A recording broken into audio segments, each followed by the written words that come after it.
Talk. Welcome. Hello to my beautiful peeps on IG, Facebook, and YouTube.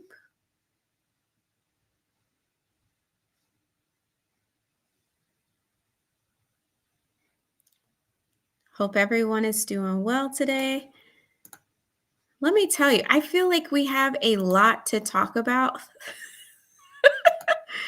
I'm so serious. I feel like we have so much to talk about. So I'm going to try to pace myself. We got some time. Good morning. Hey, Big Queen Shot. Good morning, Cupcake Mamas. Little Reading is a Little Reading. Whoa, Miss Beauty by Deja, Deborah. Good morning, Tommy. Good morning. Good morning. Hey, Purple Queen. Good morning, guys. Everyone getting ready for Thanksgiving? Good morning, Sean. How are you? I hope everyone is getting ready for Thanksgiving. Good morning, Destiny Jade. Good morning, Inez. Hi, Tati. Hi, Tia. I do not have to cook like that this year, and I am ever so grateful. Hey, Finer Doe. I am ever so grateful. Not even going to hold you. It's a beautiful, beautiful day in the neighborhood. Hi, Vivian. Hey, Ruthie. Good morning, Tina Turner, Rose, Linda. Good morning. Shout out to our wonderful mods that are joining us to moderate this beautiful discussion on this quite cold but sunny Monday morning here in the DMV. Precisely. Good morning. How was y'all's weekend? Hey, Jay, Taylor. Hey, Leslie. How was your weekend? Hey, is it Chitoka? Y'all know this country don't be mixing with some of these words, so if I mess up your name, it's not personal. I'm so serious. It's not personal if I jack your name up. Sometimes my country get a little. You said no, but close. I tried. It's not personal. Good morning, Chef Don Don. Hey, Special K. Elisa, welcome. You said it was pretty good. Jay Taylor, where are you located? I was going to ask you that. Where are you located? And if you don't want to say that on live, DM me. What vicinity?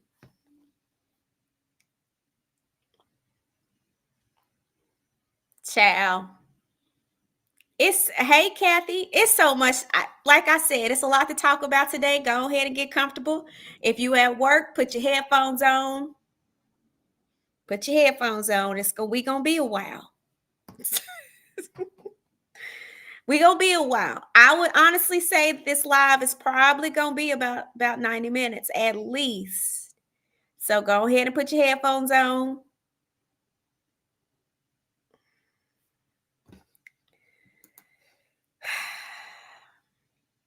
I figured.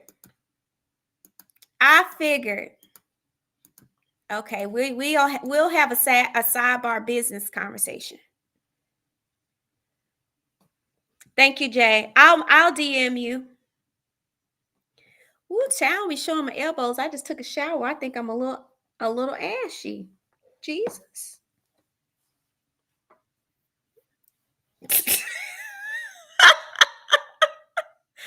Y'all never mind me. Lori Bell, good morning. You said I'm listening while working. I'm just saying, make sure you put your headphones on. Inez says she off today. Must be nice. You said working and listening. Good morning, T. Lee. Well, I do hope everyone had an amazing weekend. I hope that you guys got a chance to relax. El Summers, good morning. I pray that you had an opportunity to, take a load off. Good morning, Gina from Atlanta. It's a lot of Atlanta in here. I'm right at Hot Atlanta. I'm in Atlanta a lot. All right, Jay. I got you. It's real talk. We in some planning stages for 2025. It's interesting because a lot of people feel like I have truly laid low or backed off. And a lot of times when people feel like you're laying low, if you're like me, I'm a creative. I have to decompress from people. Like I'm an extrovert who has introverted recharging like I have to recharge away from folks to be able to deal with folks. And I love people. I really do. Chef Don Don, you's everywhere.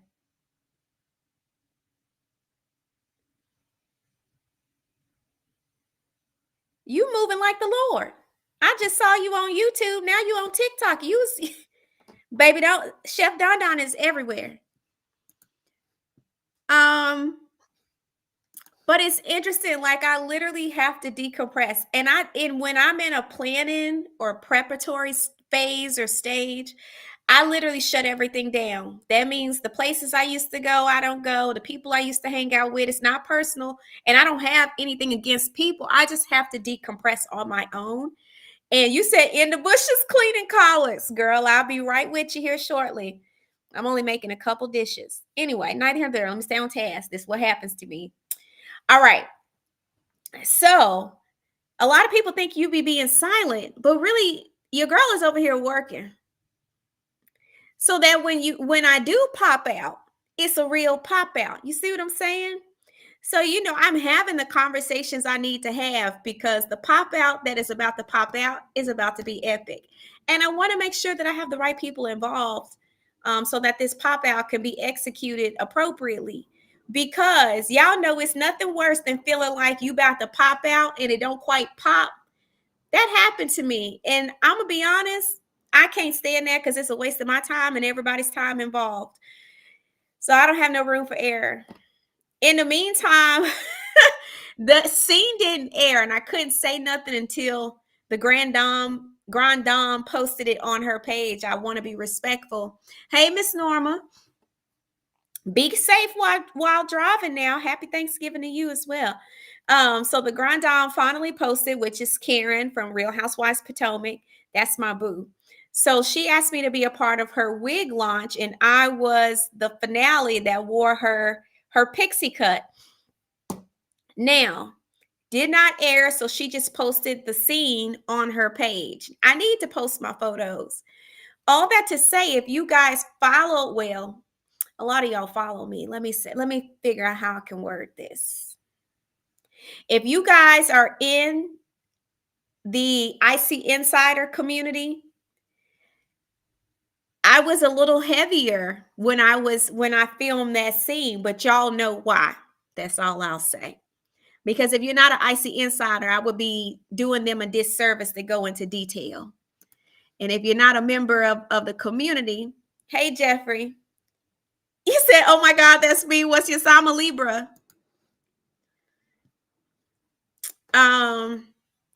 Hey, Bar. Thank you, One Love. But anyway, if you're in the IC Insider or you're a member of my channel, you know why that was what it was during that time. Okay. Anyway, neither here nor there. I appreciate all my curves because I got them honestly. But I also have been on a weight loss journey, y'all. Your girl is back down 20 pounds and we on the way. We back down 20 pounds. I not too much more to go. Once I get to my goal, then there is a subsequent pop out that will happen, but not just be popping out. Because I figure too, some people just like to do photo shoots, and that's stupid. From a brand perspective, you putting out a bunch of photos every 30 days, every 20 days, every other month, and it's not actually growing your brand or paving the way for something that you're launching, is actually just a waste of money. And I don't believe in that. Y'all would probably be shocked to know I don't love taking photos. I really don't. If I could choose to be any sort of model, I would be a cover girl because, baby, I can crush a headshot. But I don't want to be moving around. And models have hard jobs. The way they got to move and stretch and pose and hit the mark, and I'm not hitting no marks. The pose is looking awkward. I don't know what to do with my hands. I couldn't do it. I'm telling you now, models have a hard job. One Love, I couldn't tell you. I'm not on there anymore. So I don't really like it. But I do like it if it's purposeful and I have a goal in mind. But I'm going to be honest, there is a vision. Chef Don Don, people going to start believing that I charged you and I.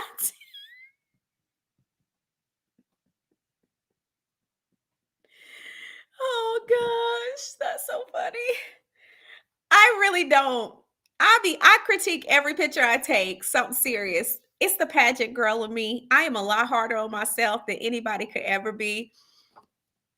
But I just I have a vision for myself, and I want to make sure I assemble the team that can achieve that vision. And I mean every detail that I want. I just it's something in my mind I'm trying to communicate with this launch. And we're working. Hey Trophy Jet, how you doing? Hey Bally Boy, hope you're good. Hope y'all are good. Oh, thank you so much, One Love. I appreciate it. Tiffany, welcome. Welcome, welcome, welcome. But anyway, that's all I'm saying. Tasha Bay, good morning. I see you here. Hey, all the tea in China. Anyway, moving on to the next topic at hand. We done got the people in Saints of God inside the building.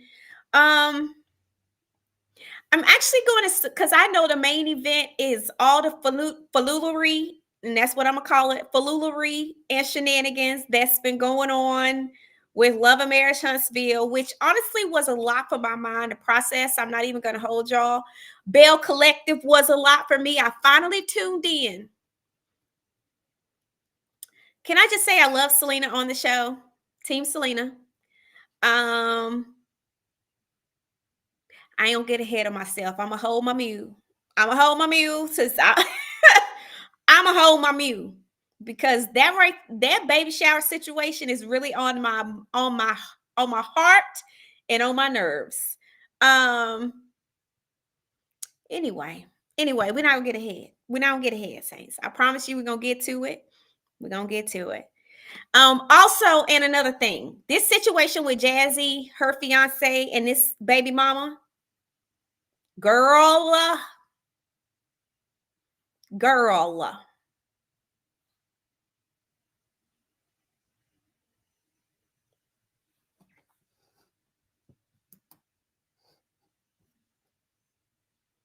Jay, I'm trying to hold my mule, child. I'm trying. I'm trying to get ahead of myself. I said I'm gonna wait. I'm gonna wait. You said I'm sorry, Winter, but this stuff seems so rushed for me, child. I'm a hold my mule. I am. It just was a lot happening this weekend, and like I said, I'm gonna pace myself. I'm gonna get to all the things I need to get to. I'm gonna be honest, and y'all know I can't do a full 40 minutes or whatever the time it is for Bell Collective. I get bored. It does bore me from time to time. No shade to the cast. I know they give the best that they can give, just like there were times that we gave the best that we could give, and it was still boring to folks. Even my mama said it was boring to her at times, and my mama's a country woman who's honest.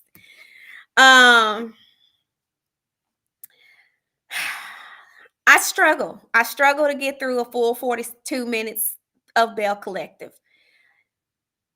RHOP is popping this season. Say what you will, but they're popping for me. I'm excited that Married to Medicine is back. Looking forward to seeing Quad. I hope she gives us something this season.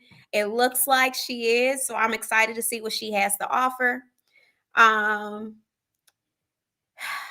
Insert eye roll with Love and Marriage Huntsville, because it's a lot of shenaniganing.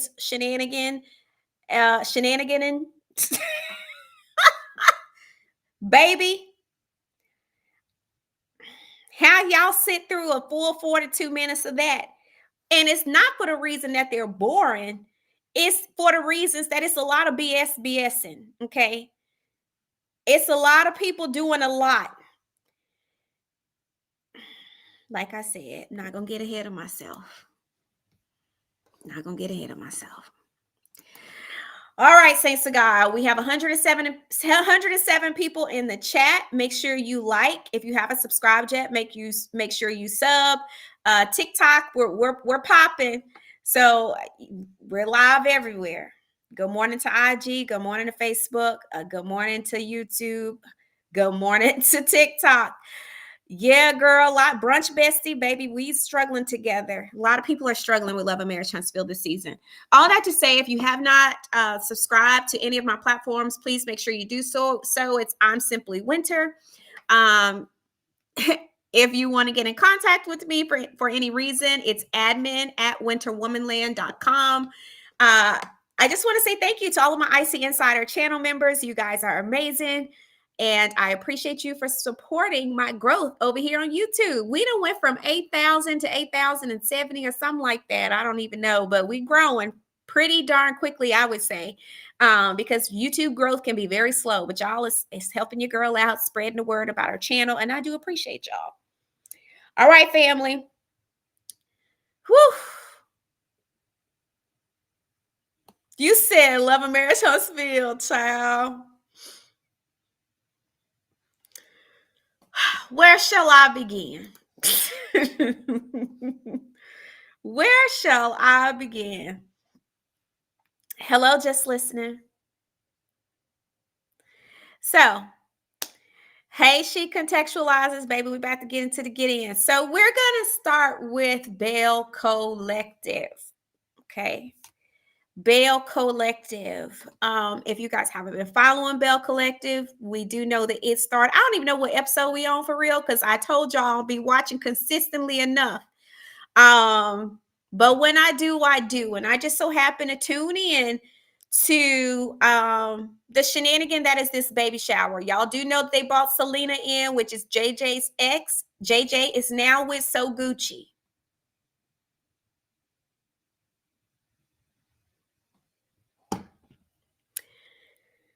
We're going to leave that there. So I'm going to speak to this from a couple of different perspectives, because you guys know I've been married and divorced twice. And I have children from my first marriage, all by the same man, one daddy. Okay.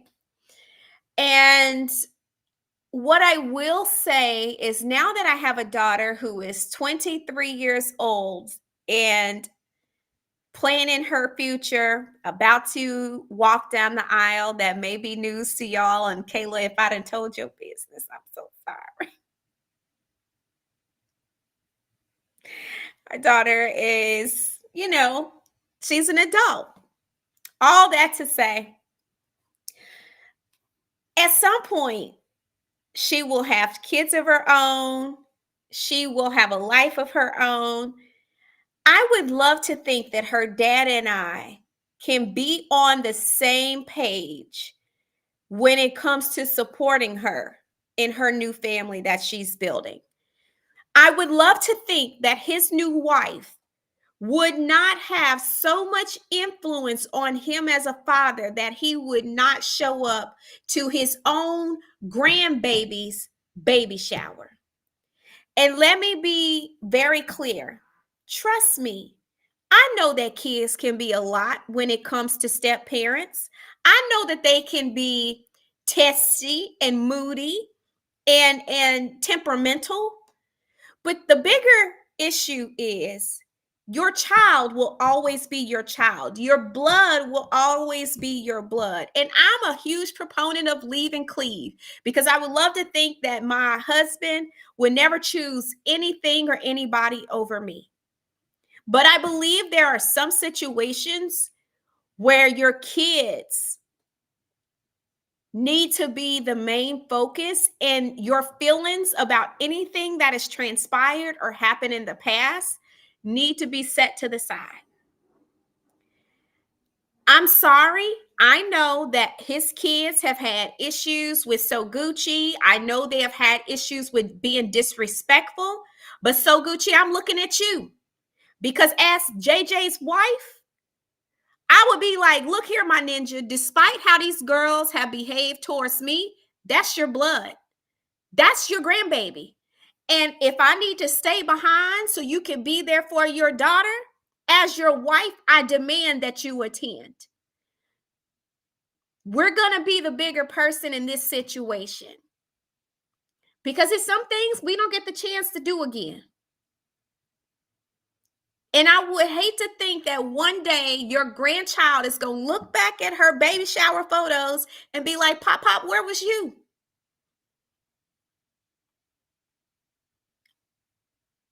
I don't believe that you're going to have a good enough excuse to explain your absence.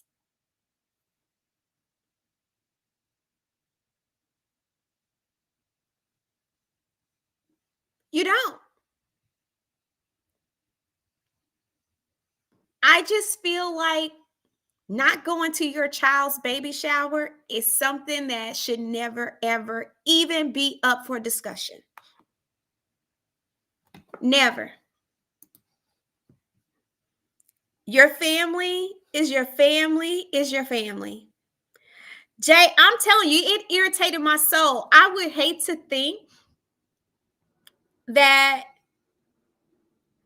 the kid's dad and I couldn't put whatever feelings, and we good. We don't have any issues. And I'm good with his wife. We don't have them type problems. If she wanted to come up to participate in anything they had going on, she's more than welcome to. But these adults dragging kids into situations and circumstances that have nothing to do with them. Truth be told, I still think JJ is very bitter over the breakup between him and Selena. And he need therapy for that. JJ, listen here. I'm gonna say it loud. I'm gonna say it clear to anyone that is I can't even imagine the job that editing has trying to decipher what this man is saying half the time. I don't understand him. And y'all, I'm from the South, and I can interpret country. You understand what I'm saying? Like, I can interpret country. I speak the language of country, but I can't even interpret it. I do not understand what he's saying half the time. I really don't.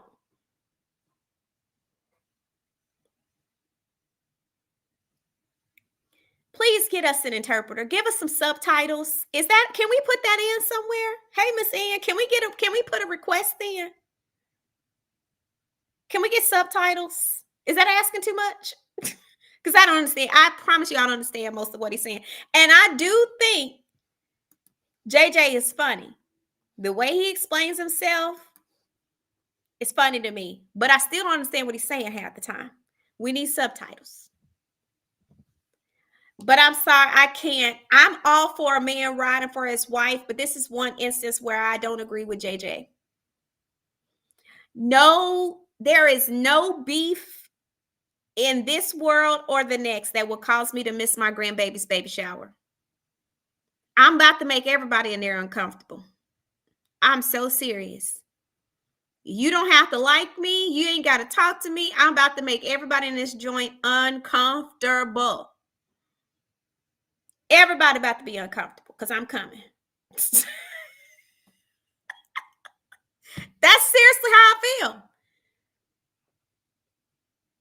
Hey, Pisces life. Like, I'm going to be up in here.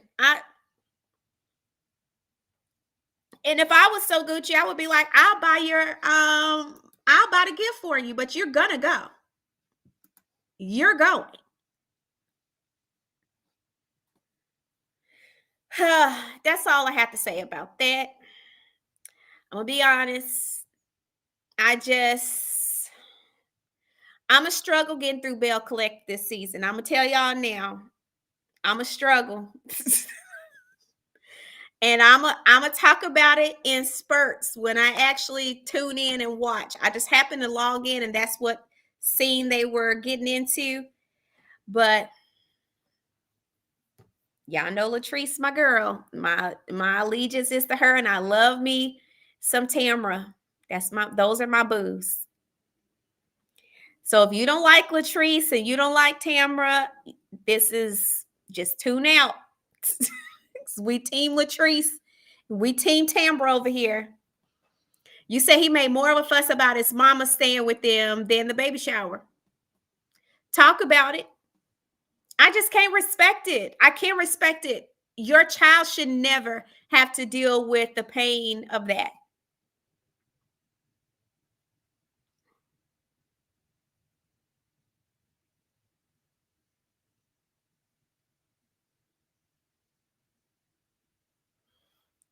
But anywho, you said exactly love them ladies. Hey, Vanessa. It's just okay. Anyway, moving onward. Moving onward. The only thing I'm gonna talk about with RHOP is this whole situation with Jazzy and her baby mama. Y'all know that news broke over the weekend. And I was going to do a separate video about it, but I really don't care to get in the mess of other people's mess, more so of like a review, because um it really does get messy at some point. And I don't, when kids are involved, it bothers me. What I will say is Jazzy, somebody needs to talk to her about being on reality TV and how things work when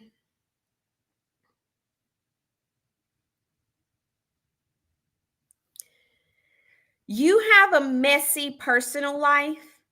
You have to make sure all of your I's are dotted and all your T's are crossed before you start mentioning third parties that could potentially be given access to a platform that you don't necessarily want them to have. To me, this is what I talk about reality TV education. When you get on these platforms and people have access to your personal life, not only do people start to dig, but the people you don't have things resolved with have the opportunity to now put you on blast with things you haven't tied up. If you knew that the situation with his baby mama was not all the way sewed up, you probably would have wanted to have a conversation with her and him on how to handle said situation. Now this girl is out here doing interviews, telling all the tea and then some, and it also looked like your man is not faithful. So it leads us to believe that you care more about the appearance of, because it gives you an opportunity for access to a platform versus actually handling your private life behind closed doors. Because, ma'am, if he's still asking to sleep with his baby mama, why are we engaged to him? Unless it's cool with you and all you care about is the notoriety, the access, and the money. But we need to be clear on where you stand, because it makes it difficult for me to ride for you. And I was riding for you because I like you and Stacy. I was rooting for you. And now it seemed like it's a bunch of mess. And granted, we love when housewives bring us mess, but baby, this is messy. This is messy. And the timeline you given is not adding up. Based off your timeline with the baby mama timeline, it's a lot of this. Like, it's all over the place. Like it's we can't keep, it's a lot of intersections and interloops. What is the problem? Like, what is the reason? What is we doing? It's like Marquez, Trisha, and Kenneth.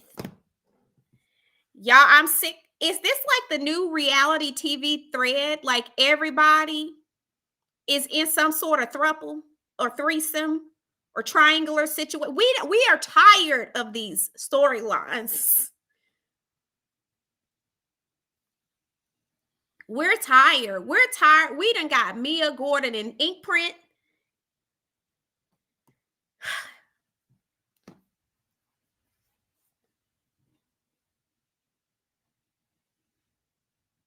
It's just too much. It's like every single show we watching has a threesome or a throuple.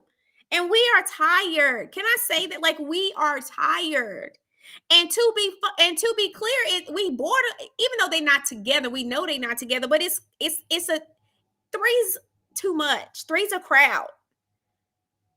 Three's a crowd. We are tired of all these threes. It's bad enough we can't figure out the couples that are together, let alone y'all want to keep throwing a third person in the mix. Who is deciding to go with these themes of these three different folks? Three different people. I don't like it. I don't like it. Good morning, Colton. Hey, Purple Queen. Good morning. You said the Mia Gordon and Ink throuple feels the most authentic. Unfortunately, Miss Ann, I completely agree with you. Gordon is hurt. You can see the hurt in his face. You can see the hurt in his disposition. He's angry. And let's be clear. I know Mia keeps defending herself and saying, well, Gordon, you know what you was getting when you got it. And I agree to a degree. But I do think the way that Mia is dragging this is real distasteful, simply for the fact that she has children, which is why I also believe that Jazz should have cleaned up this situation with this baby mama, because there are kids involved. And you're going to have to deal with this lady whether you like her or not. She's not going anywhere. She's not. As long as them kids are alive and well, that baby mama's going to be a fixture. Now, I'm not saying she deserves the right to be intertwined in your relationship, but I'm just saying she's going to be around.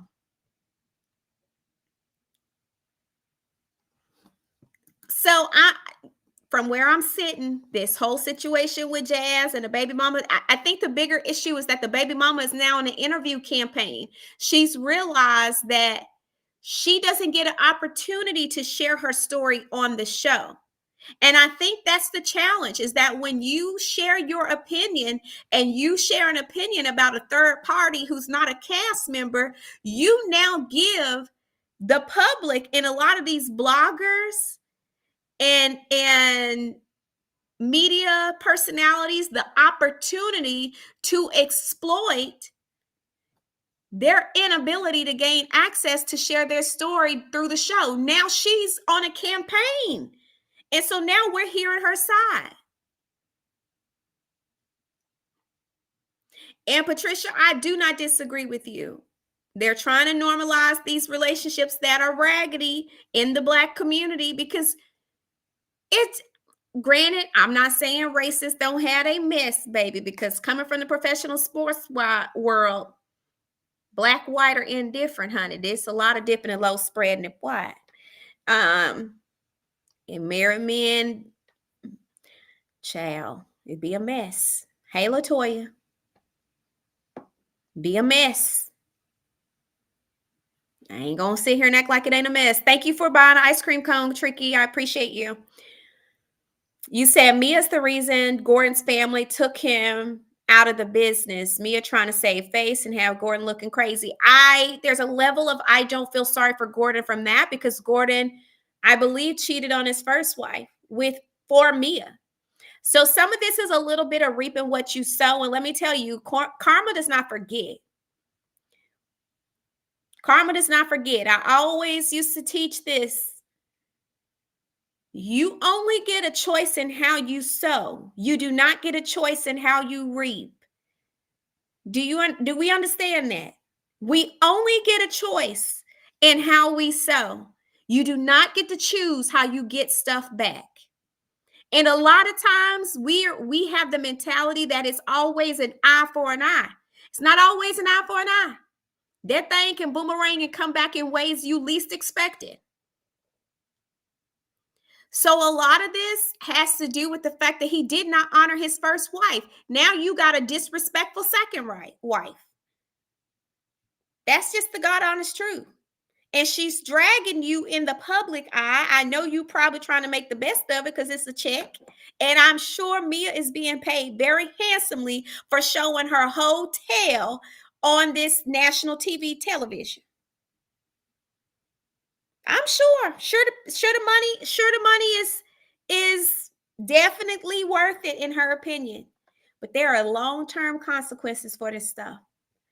And we may not be able to see what those consequences are right off the bat. See, I believe that reality TV in a lot of ways can sell a lot of wolf tickets. And you think it's a quick ticket to fame and notoriety and things like that. But y'all got to see what people give up on the flip side for a lot of this stuff. Wild, wild story, wild fact. Do y'all know that Portia started off preaching? There is actual footage of her being a preacher.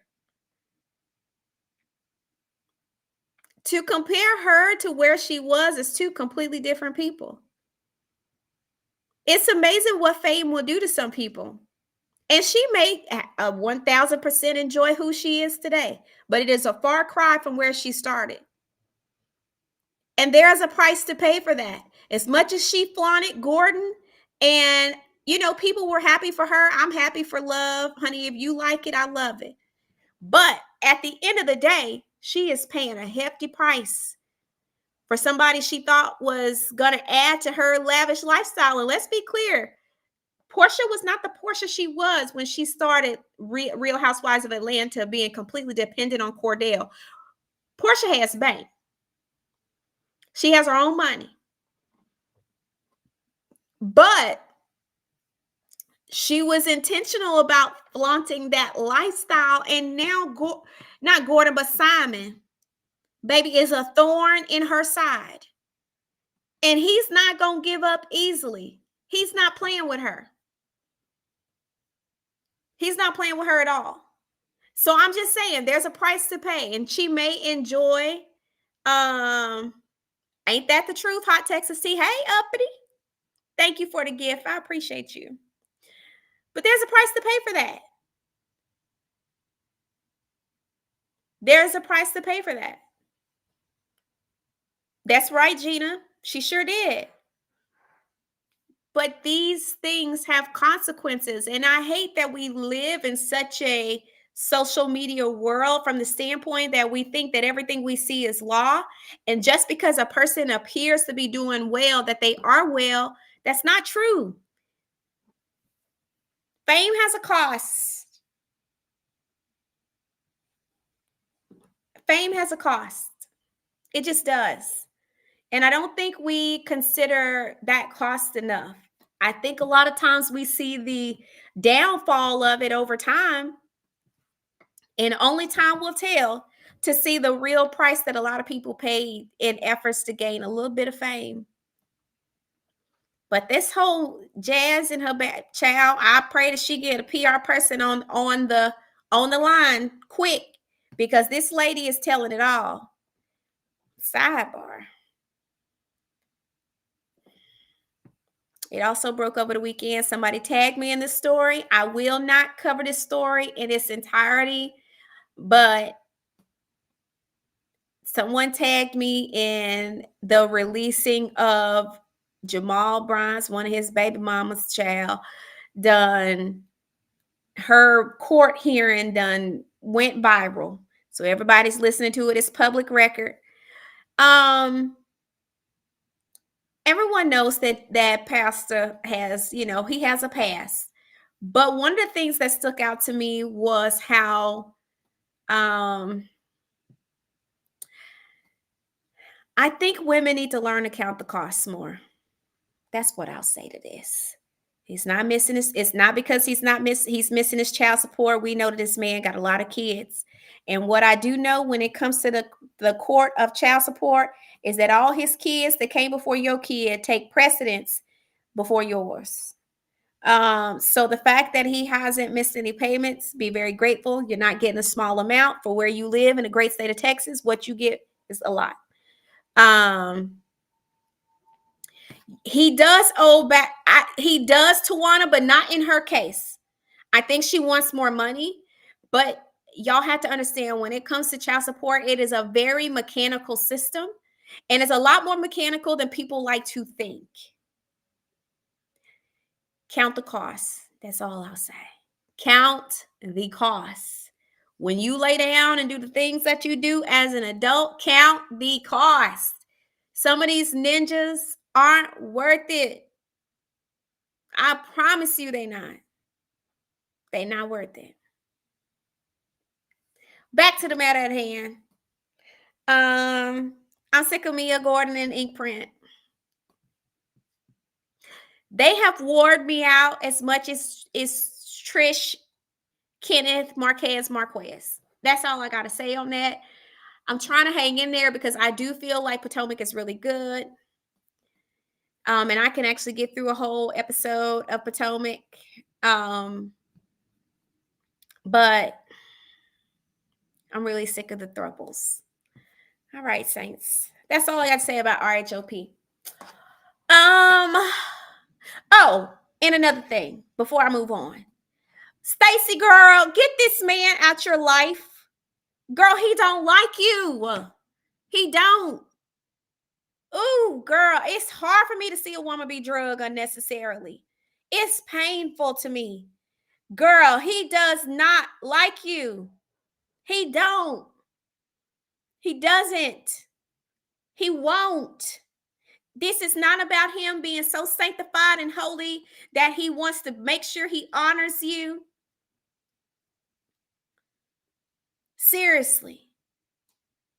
This is not about that. This is not about him being, he don't like you. And we are still confused about what he likes. But he does not like you. He may consider you a friend. He may think you're nice. He may think you're swell. But ma'am, that man don't like you. Y'all, the way he snatched away, and I do agree, if you're going to invite somebody somewhere, because my sister get on me about that because I'm a social butterfly, that sometimes when I invite her places, I leave her because I'm like talking to everybody. That's rude. I agree. If you invite me somewhere that I don't know, folks, don't leave me by myself. Don't leave me by myself. And Brunch Bestie, I agree with you. She may felt like she needed a man to come on the show. But baby, there's a lot of men she could have tapped on the shoulder. She's a beautiful woman. She's a beautiful woman. You're not going to sit here and tell me that's the only man she had to her disposal. Now, I'm not one to judge because y'all know the people that I had in my disposal was not the best disposaling.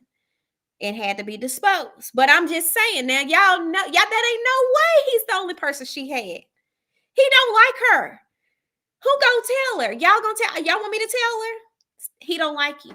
Stacy, baby, come sit by me. He don't like you like that. That man don't know what he like. As soon as I saw that man, Watch What Happens Live, and his V-neck was V'd all the way down to his navel, and it was a see-through sparkly shirt. Y'all not gonna sit here and play in my face, and I'm not one to out nobody's sexual orientation. It's his business. But at the end of the day, I will not be going out publicly with no man who's wearing more sequins than me. He literally looked like he was about to go on an episode of Dancing with the Stars, and he was not in that show. He's not on that cast.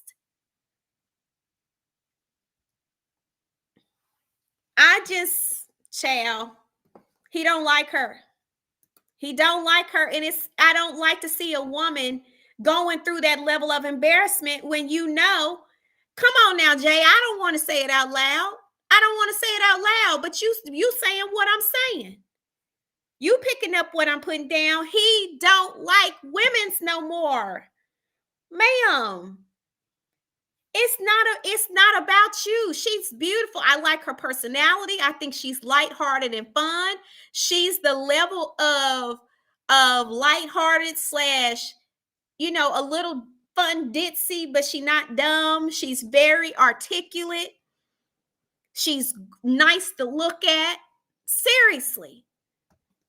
She's what I like to represent when it comes to Black housewives. Like, I like her. I just like her. I like what she presents. But ma'am, I at least know at least 3 to 4 men that will break their neck to have been your plus one on this show. But I really question, like, why him? Like, why? Why him? He's not affectionate. He doesn't. And saints of God, I'm gonna get on y'all talking about he's trying to honor the Lord. He's trying to respect their boundaries. I'm telling you now, a man is still a man, is still a man, is still a man. And I get practicing sexual discipline. Trust me, been there, done that, bought the t-shirt. And I'm gonna be honest. The one man that practiced sexual discipline with me was because the mechanics was dysfunctional. So a lot of time these men will say they are abstinent or celibate because they're hiding something. And in my case, he was hiding that his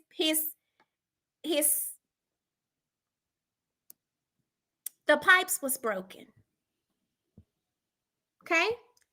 But in his case, I just don't know that he,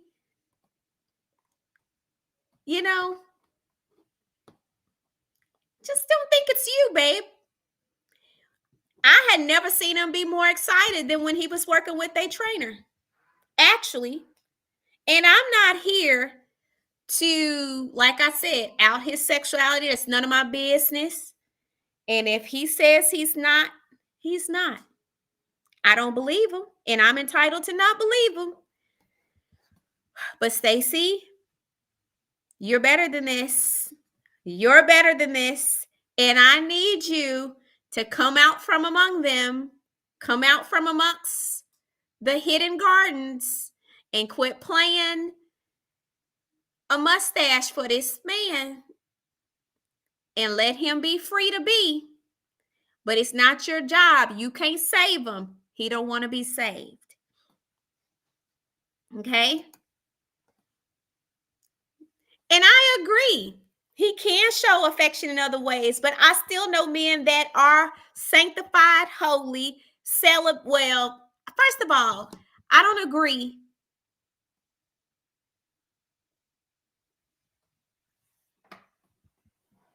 Kim, it's true. But I'm being honest. I have literally heard of men who are abstinent. They love the Lord. They not coming over your house. They're not staying over the night. They're not doing none of that. Okay? They're not. They're very particular about honoring their vow to stay abstinent until marriage. But they still show affection. You see what I'm saying? And I get it. Some of y'all might need to be strict because y'all coming out of a hoe phase. Y'all know these reborn saints. You can't rub their leg because that might turn them on because they had a hoe phase. I get it. Sometimes you do got to be strict, but that's not what we getting from him. Okay, that's not what I perceive. And I don't claim to have 20/20 vision. I do have them with my contacts, and I got both of my contacts in. And I'm trying to tell y'all that's not what he's given. He's not giving that he's coming out of a whole phase. He's not giving that. Snap happy. Listen, we having to respect her choice, whether we like it or not. She's the one that's got to be with him. Don't mean I got to like it. It's a lot of people who didn't like people I chose. They wasn't the ones that had to be with him, but they entitled to their opinion. I'm just saying, there's more than one way to, And baby, he's active. He's active. But it just rubs me wrong. And I don't like to see people playing people's face. And it just seems like he's playing in her face. And if he doesn't like her like that, there's nothing wrong with saying, you know what? I just want to be friends. If you need a plus one, I don't mind being your plus one.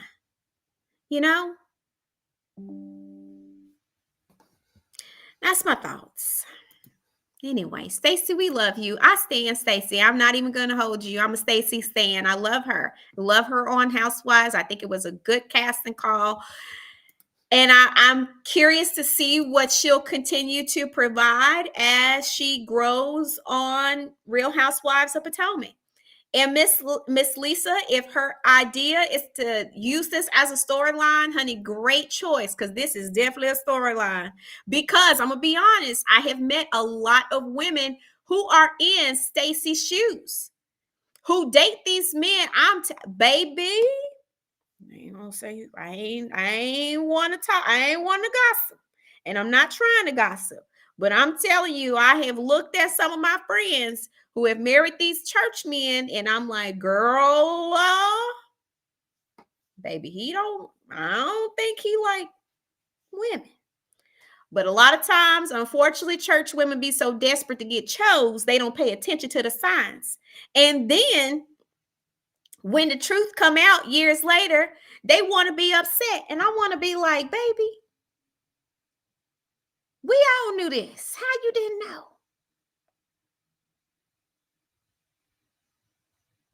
So that's the type of stuff I don't want to see people go through.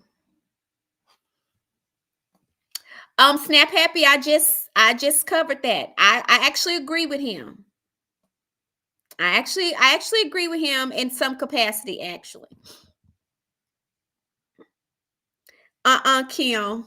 That would have been offensive. They ain't gonna upset their audience. They wouldn't have done that. Anyway.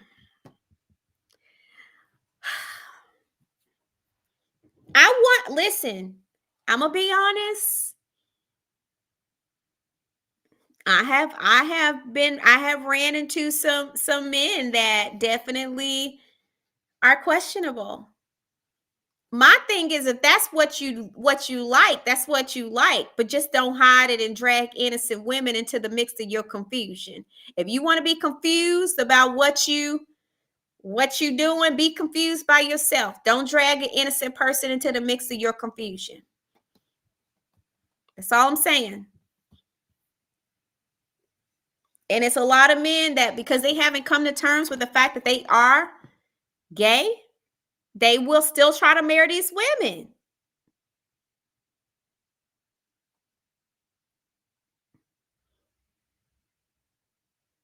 You said, I know a woman that married a pastor only to find out he was dipping in it. It's a lot of it, honey. I promise you, speak your piece, dime a dozen. It happens a lot. Hey, Sandra, it happens a lot. I just wish we would stop doing it. Just stop, please stop. All right, y'all, let's get into the train wreck. That is Love and Marriage Huntsville.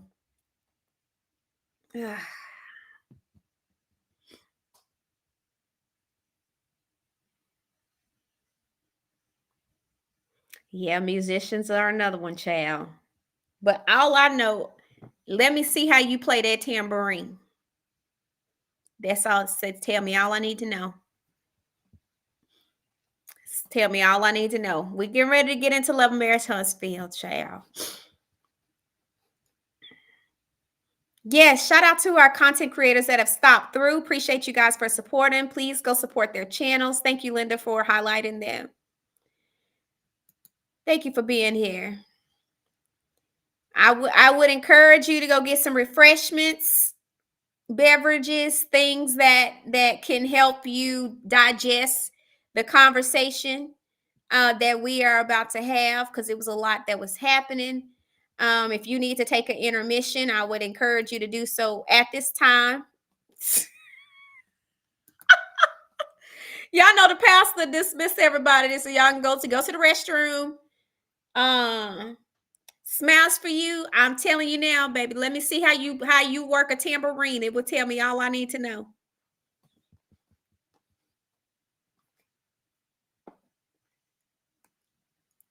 If you need to go get some refreshments, something in your coffee, please feel free. Take the time that you need before we get into the discussion of Love and Marriage Huntsville.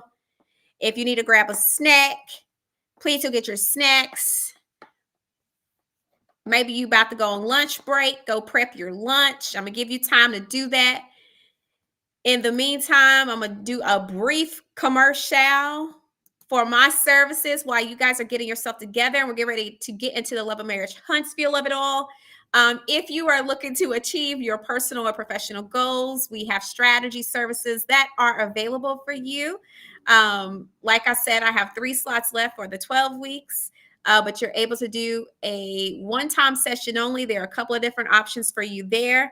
Be sure to take the time now to scan this code so you can register and sign up.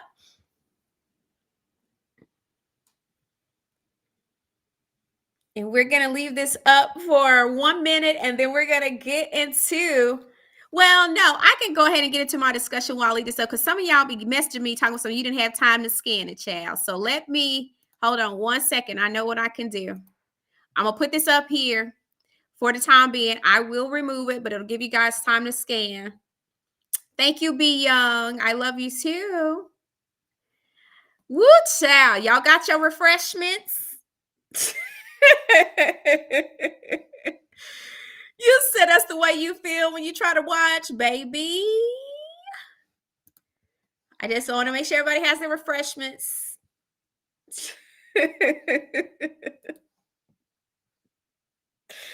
Antoinette, welcome. Baby, I can wear a tambourine out. Don't even get me started, baby. I am gifted at the tambourine, but if my man is gifted at the tambourine, I got questions that need answers.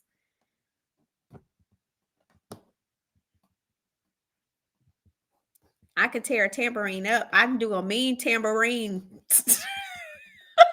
I can't do no other instrument, baby, but I can tear a tambourine up. Okay? That and I can wear out a triangle. Just saying.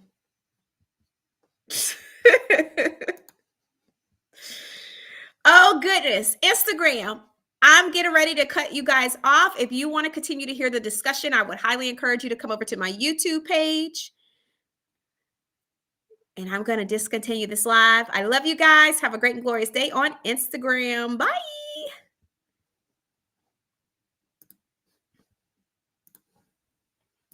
All right, Saints. You got your water and your pear? All right. Okay. So y'all know we have just gotten back from the girls. You said bearing a tambourine on the day. Kim, you better ask some questions. Just all I'm saying. Tambourine is a skill. I will go ham in a tambourine contest. Don't play with it. The Pentecostal in me runs deep. If we didn't know how to play nothing else, baby, we could tear up a mean tambourine. I'm telling you now, I could tambourine with the best of them. Listen, don't get me started. Anyway, hey, Daphne. All right, so we know that we have gotten back from the girls' trip from hell, and everyone is settling in. Everyone is trying to, dissect and digest everything that has happened. And I'm coming from the book of Hoalonians because it seems to be a lot of that on this show. I have basically just decided that they are going to continue to force Destiny and Martell as a storyline. That's what I've just decided, okay? We can all collectively agree that they are going to force this duo on the situation. Okay? So I'm a saints of God. I'm telling you now, we got to deal with it. This is what has been decided for the powers that be to assist in integrating Destiny into this show. Okay. Hey, Rico. I love you too. Speak your piece. Destiny, I know sometimes you listening. I'm giving my opinion. Just like I give my opinion on everybody. Don't nobody get no favors when I give my opinion. Okay. Just saying. But I feel like they are using her as the scapegoat. And I don't like it because I told y'all, I feel like there were so many ways she could have been integrated into this show. Okay. So many ways. I don't know how I can say this or how I'm supposed to say this. We don't care what Martell is doing. We don't. And you couldn't possibly be listening to the desires and the wants of the people that watch this show, or you would know that we don't care what he says. We don't care how many times he wants to dissect his marriage with a woman that he is now divorced from. We don't care. We don't care. We don't like that you keep utilizing Destiny. And I think it's negligent because the fans already don't like her like that. I think it's negligent because you keep willingly throwing her into the line of fire with this fan base, knowing good doggone well anybody that aligns themselves with hotel, motel, holiday inn is going to get mollywopped in these comments. We know this. Now, what I will say is that one has to agree to be such used of thus said the Lord. Now, she's a willing participant. My issue with this is I don't like it. I believe that there's an opportunity for this to be turned around on Destiny's behalf, but this ain't the way. This ain't the way. This ain't the way. This ain't the way. And that's all I have to say about it.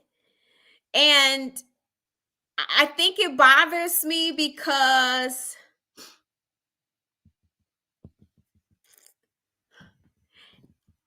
I done told y'all these. I get it. These people make a living being on these shows. Now, we couldn't make no living on our show, but on Love and Marriage Huntsville, they can make a living being on the show. I get it. It's an opportunity to make a living. It's a steady check. But I think this has longer term consequences for her than it does anybody else. And I don't like it.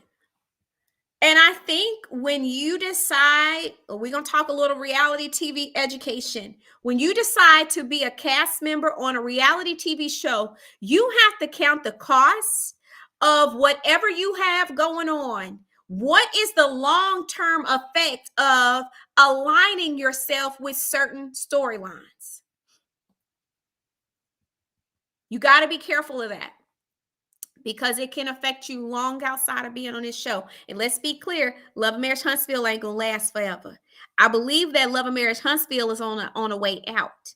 I'm gonna be on. That's my opinion. Don't make it law. But from where I'm sitting, I believe we are in the last days of Love and Marriage Huntsville. Y'all know I'm churchy. Y'all know I'm churchy, right? We in the last days. And because we're in the last days, every person on that show has to be serious about their exit strategy. I like that Stormy quit the show. I think Stormy quit before any more damage could be done. I said this before, and I stand on it. It was not beneficial for her to remain. The show, unfortunately, became a casualty that she's not able to mitigate. So I believe she left when she needed to. Kudos to her. Listen, I told you I don't know these people personally, so I can give my opinion in an unbiased manner. So good for Stormy for knowing when to exit. The problem is a lot of people don't know when to exit, and a lot of people don't know how to strategize their exit. So good for her for knowing when to exit. But I don't like this because I just don't believe the long term is beneficial.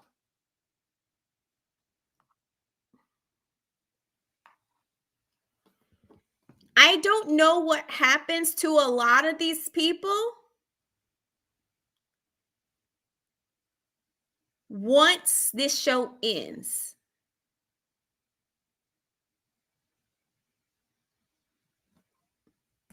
That's the truth. I done told y'all I'm so sick of the train wreck Trish situation and Kenneth and Marquez.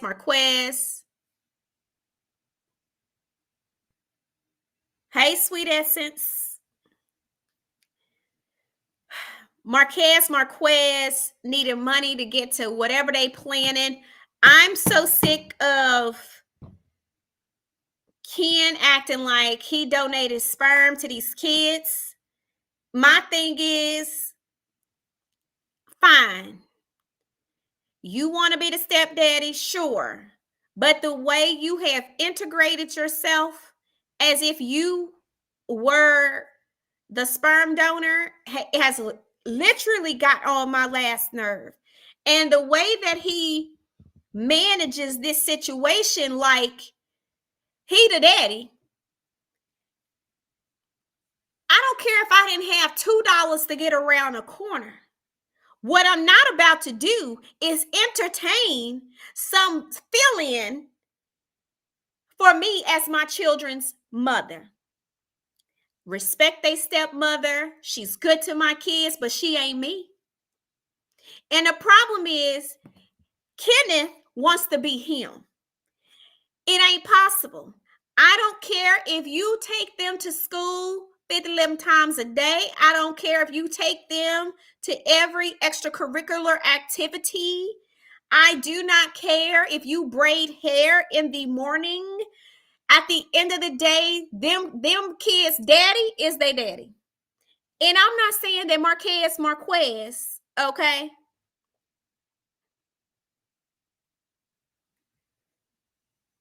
I don't care if he needs to grow. It sound like he do. It sound like he need to get his stuff together. It sound like he could stand to do better as a father. I'm not saying that. I think that's absolutely valid, okay? I think it's absolutely valid. But Kenneth, on my last. Over it. Over it.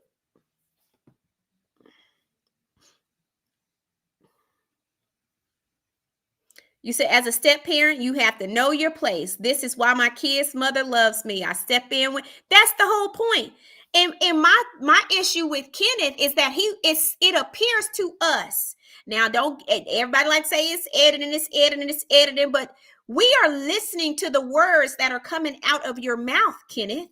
And it appears to us by your own admission that you are overly involved to the point of wanting to replace Marquez's position in their life. And that's a problem for me.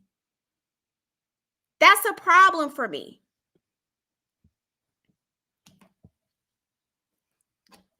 It's just, again, I don't like it. Y'all know how I feel. Go back and watch my previous live where I talk about how I feel about it. It just don't seem kosher. Something in the water ain't clean. And I'm so serious. I don't like it.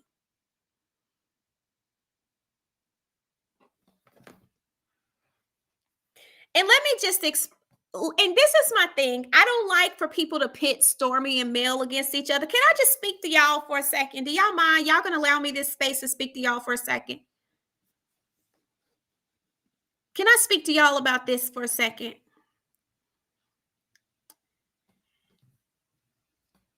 TikTok is an open platform, just like YouTube is an open platform, just like Alibaba is an open platform. I'm all for Black women making money.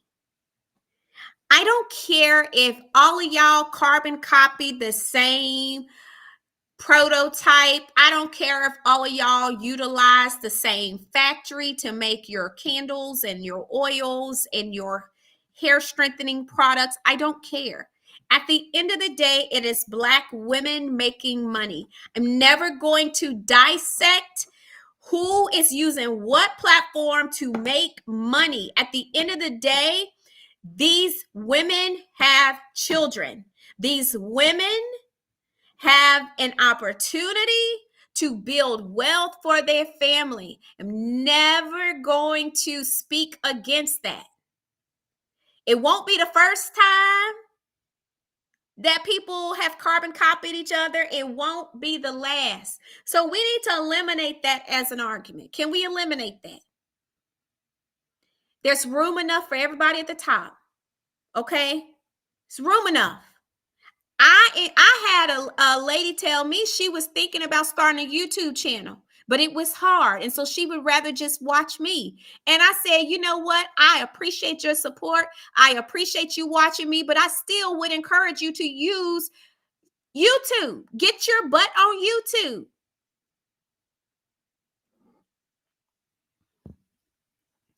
Still do YouTube. Don't just, you can watch me, you can support me, but girl, do that YouTube channel. And Patricia, come on. I don't care. I don't care how broke, busted, and disgusted a parent is. Kids will still love that parent, broke, busted, and disgusted. A lot of times it will not be until they get older that they truly understand and make a decision for themselves. But my issue with Ken, and I'm going to get out the stormy mail, that's all I got to say about that. But with the issue with Ken is that I feel like he is trying to utilize Trisha's vulnerability and her kids as an opportunity to fill the holes in himself. And that irritates me. It is irresponsible. It is actually trifling. And no matter how good you may think you are for stepping in when another man didn't step up, if you are honestly in a situation where you are trying to eliminate the presence of a parent who desires to be involved, even if you don't like the way they're trying to be involved, that is not your responsibility to eliminate their impact or their presence. It's not even your responsibility to talk about it and talk on them. And my thing is, you literally use being proactive and active in these kids' lives as a dig towards Marquez, which in my opinion makes you look like a punk.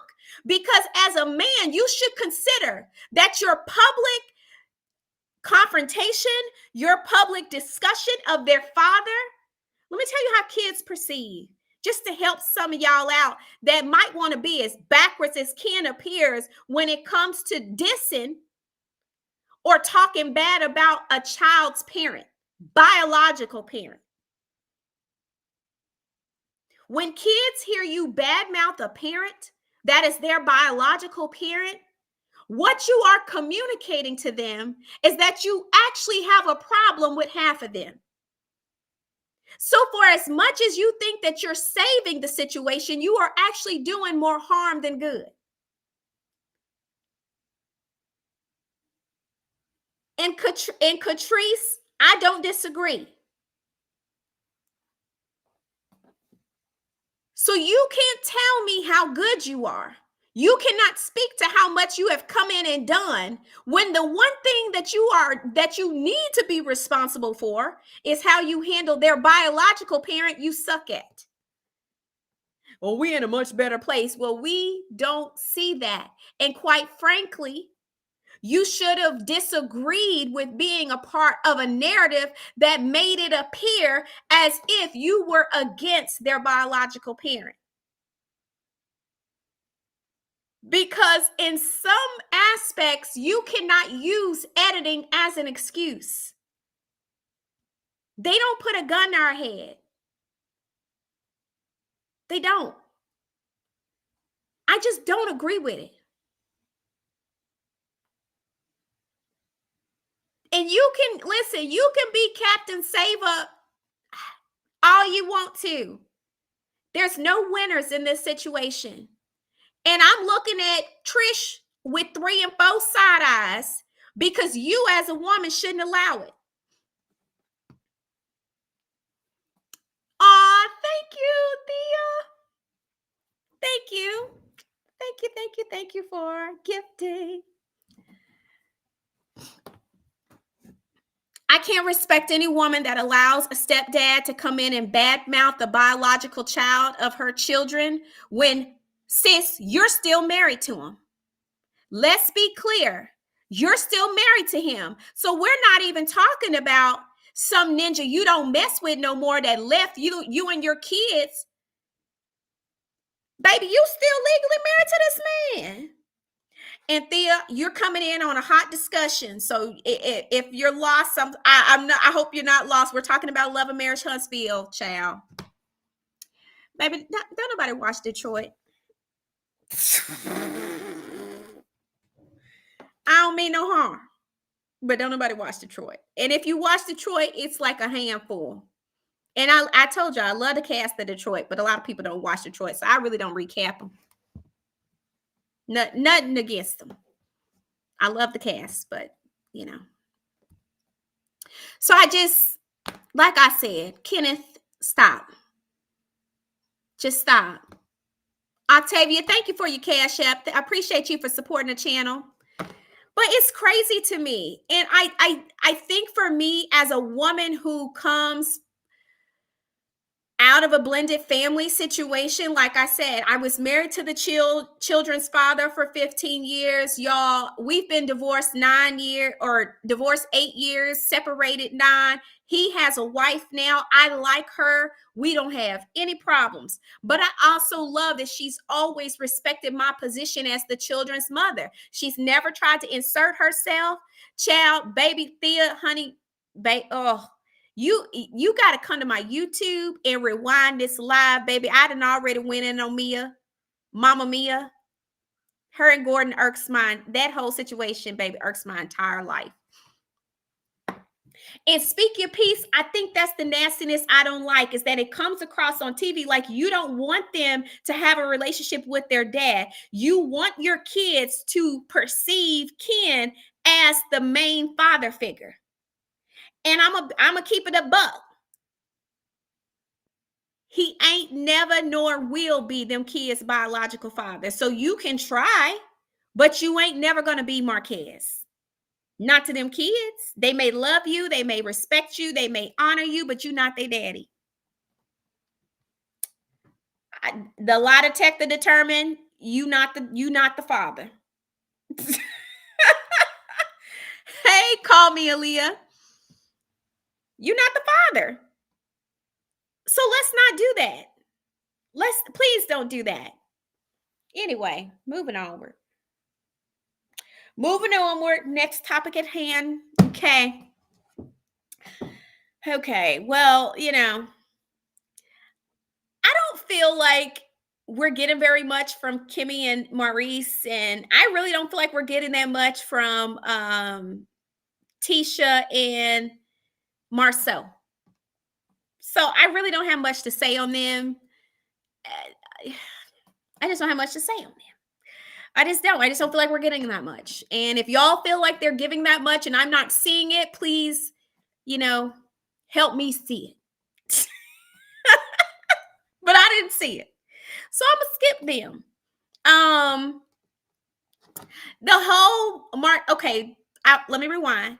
The whole Martell and Marceau arguing and Marceau getting him. Okay, yeah, Marceau, we agree with it, but I'm gonna be honest.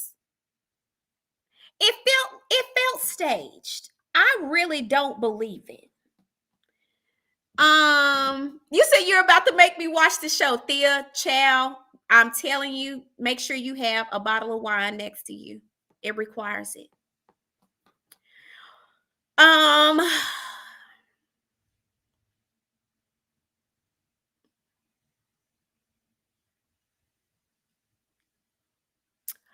they can't erase that man from the family dynamic. And PYT, I hear you, but even if he abandoned them, do y'all know it takes a lot to strip a person of their parental rights? A mama can be on crack, cocaine,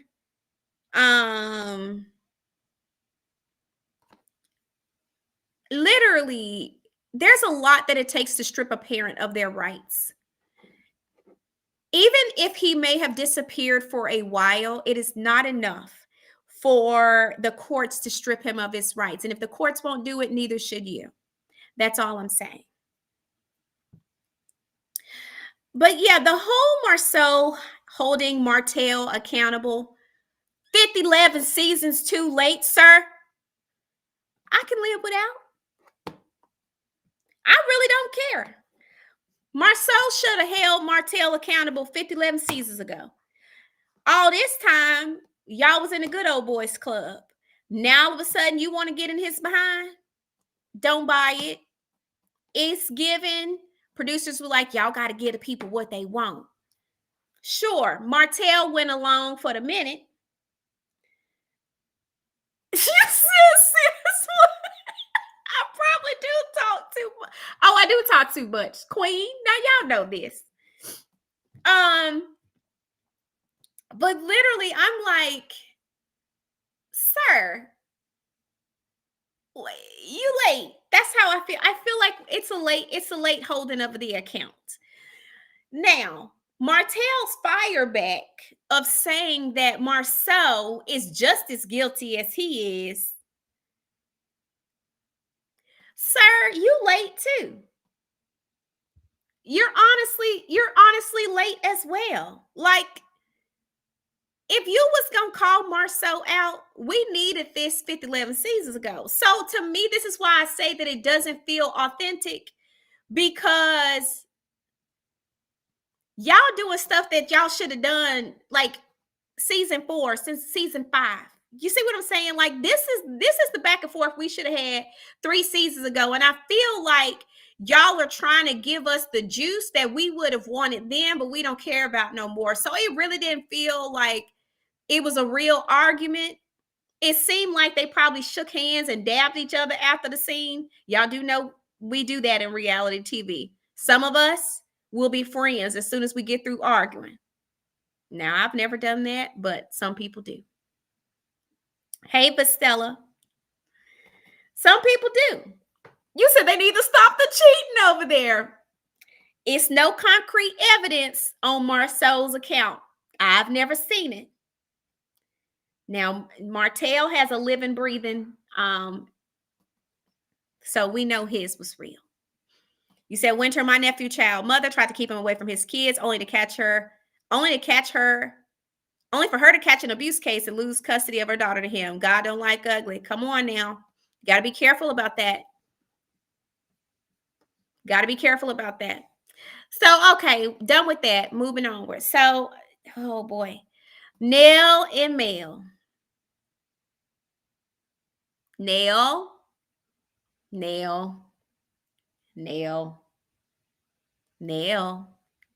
Ma'am. Your slip is showing. You are mad at Mel for what?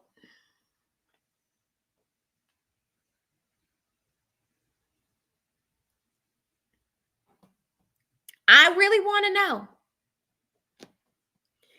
Like, what's the real problem? And I'm gonna be honest, sometimes Mel can be passive at times because she really don't care. And that's my opinion when I see Mel in scenes sometimes. I really feel like I should let Mel borrow my nail file from from the reunion, because I really feel like she would rather be filing her nails than to have some of these conversations she has with these people. But I like that Mel was direct. Like, what's the problem? You come in here to discuss something. What you're mad about is not worth being mad about. What is the reason? Right? Like, let's just get to the get in. There's no point in us going around a mulberry bush when there's a specific reason why you are upset. Let's get to the reason. Now, what I would like to know is why anyone would be upset that a person didn't want your advice, because it seems to me that Nell wants to ride the middle of her in her relationship with Martell and Mel. But the reality is, I'm coming from my point of view. Y'all, this is a real life situation for me. I'm friends with a friend who wants to be like Nell and legitimately wants to be cordial with people I don't rock with. They ain't never done nothing to me. They've never hurt me. But you, my friend, you know personal information about me. I've confided in you before. You've been on my inner circle. So excuse the heck out of me if I don't trust you when you want to ride the fence of an enemy. I can't trust your advice when I feel like your advice is spoken from a place that keeps his best interest in mind besides mine. Because my friends only care about my interest. Baby, if you got a problem with me, they got a problem with you. I'm telling you now, kid you not. I told y'all about my friend, Coach Tressa. I told Coach Tressa about a situation I had with a fair weather friend that liked to ride the fence. Baby, let me tell you right now, Coach Tressa went to her IG and immediately blocked that person. Not because I told her to. I didn't even know she did it. She actually called me. She said, FYI, if she asks you why, this, that, and the third, don't even worry about it. You don't know nothing, but I blocked her. I take issue with somebody who's moving with you like that. She moved like a snake, and I don't trust her. So she blocked her. One of my best friends, Keish. Y'all don't even, when I tell y'all my real friends don't be on Beyonce's internet, okay? My real friends don't be on Beyonce's internet. Y'all probably will never see them. But when I say my day ones that hold me down, baby, my friend Keish, I ain't even got to say the word. If I tell her I'm not cool with somebody, baby, they block before we done got off the phone. Say less. Block. She ain't got to hear your side. She don't care what your side is. She don't care to hear you discuss, matriculate, articulate, nothing. Because guess what? She 10 toes down for winter. Period. Your side don't matter to her. I'm telling you now. I ain't even got the, and God bless my friend Trinity. Baby, somebody hurt me. She ready to fight.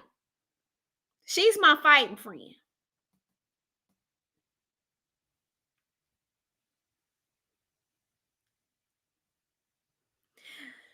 So I'm confused about what Nell is missing. From Mel's perspective, you can't be trusted, Nell. You can't be trusted because you regularly speak to someone that's a threat to me. You regularly speak to someone that disrespects me and plays in my face. You regularly speak to someone that, baby, I wouldn't trust if Jesus was in the room.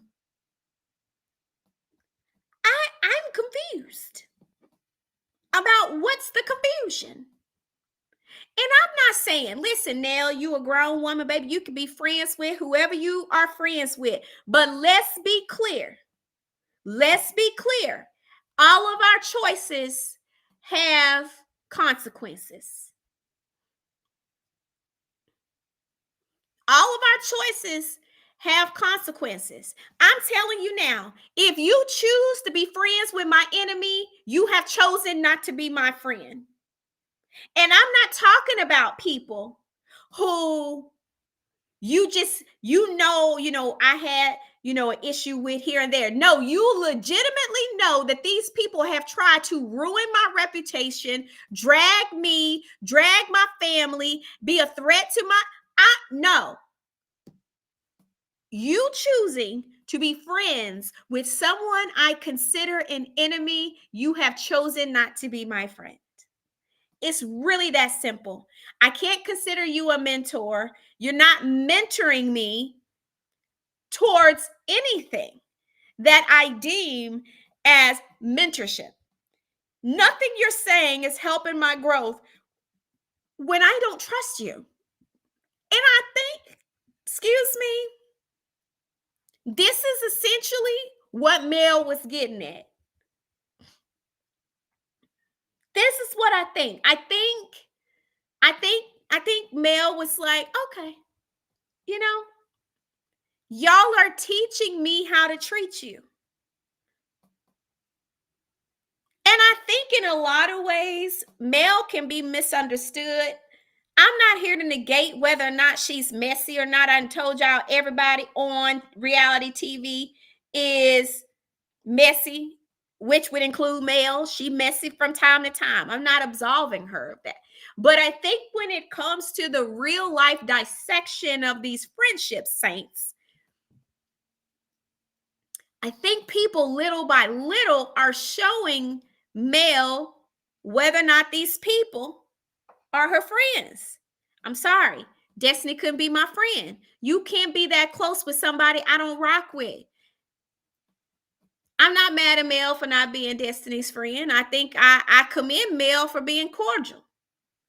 When you're not really friends with people, the best that you can be is cordial. And that's something to be good, feel good about. I may not like you, but I could be cordial. You're not my friend, but I can treat you with respect. We're not good, but I could be in the same room. It's plenty of coworkers I couldn't stand. Baby, I went to work every day to collect my check. Me not liking you is not going to get in the way of my money. Some of y'all take issue with that. Some of y'all take issue with the fact that Mel has decided that regardless of how she feels about these people, she's not going to let them get in the way of her money. In fact, most of us operate that way. It's plenty of folks y'all don't like on y'all job. Y'all not gonna let them people get in the way of y'all money. Y'all still going to work collecting them checks. It's the truth. But I think it's really just as simple as that. I think Mel has came to the realization that a lot of these people is too close to the ops. Baby, if I see you kikiing and ha-haing and taking pictures with the ops, baby, you're not my friend. Consider our friendship ended. And I will slowly but surely start removing myself from the situation. Baby, you're going to look up and you ain't going to see nothing but a vapor.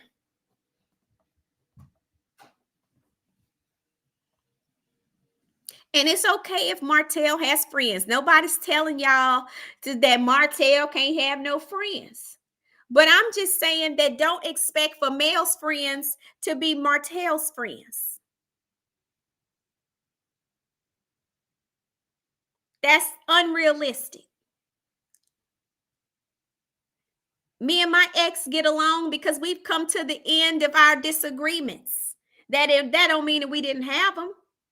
It took time to get to where we are. It took time. But here we are. But that ain't because somebody was right in the middle. And I think sometimes people confuse loving folks with the inability to hold them accountable.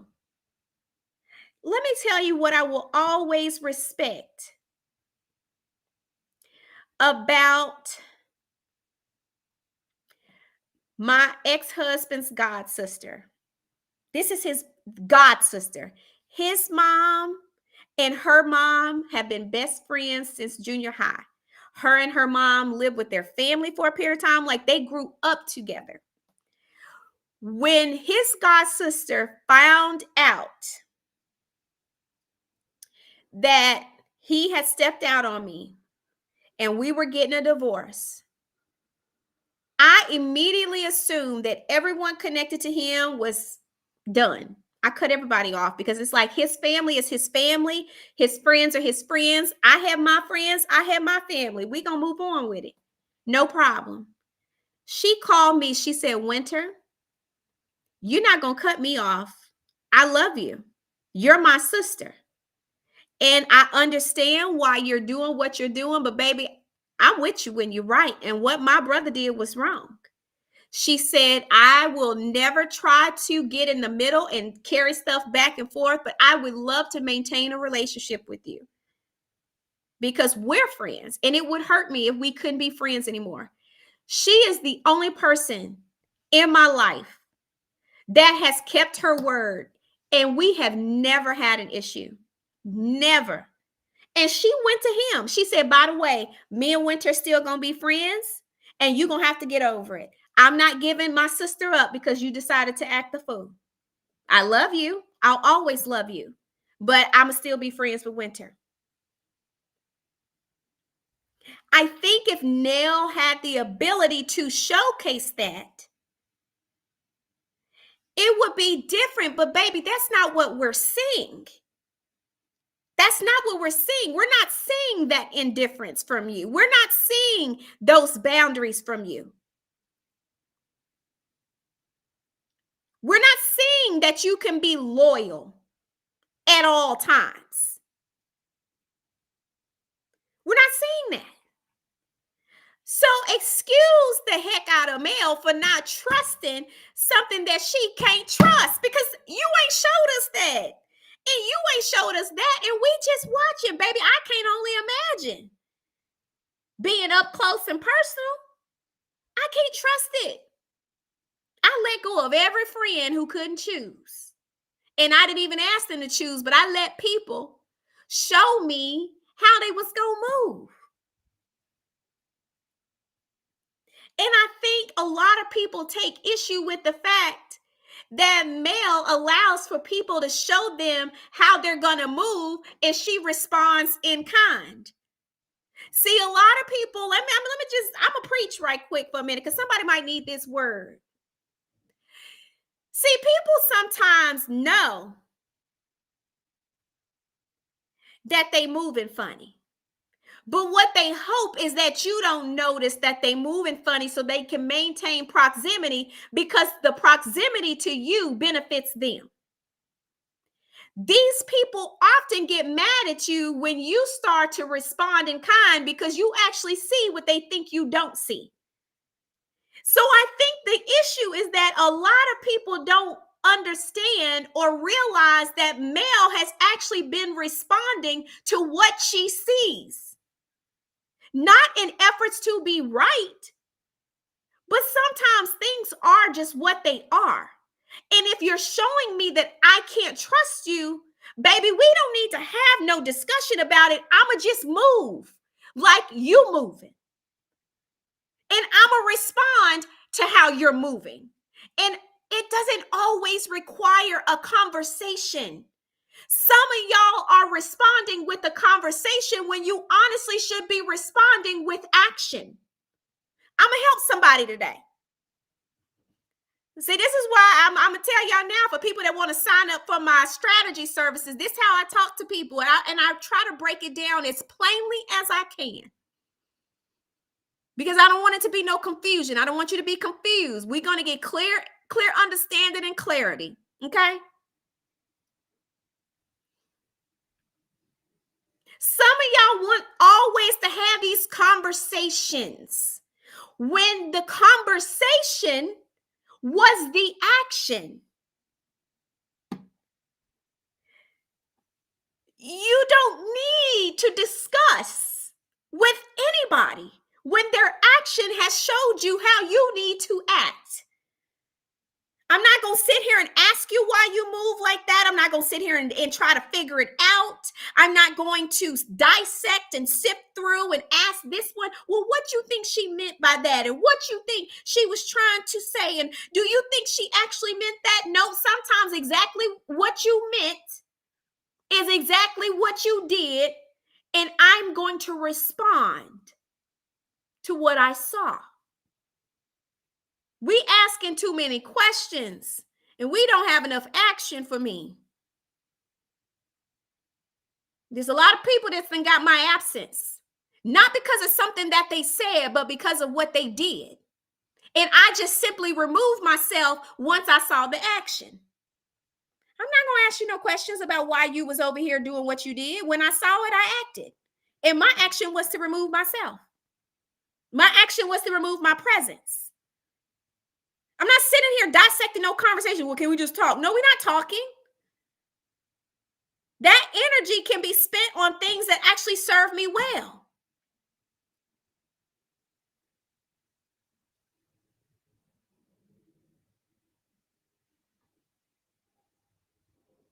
So I think that's really been the confusion.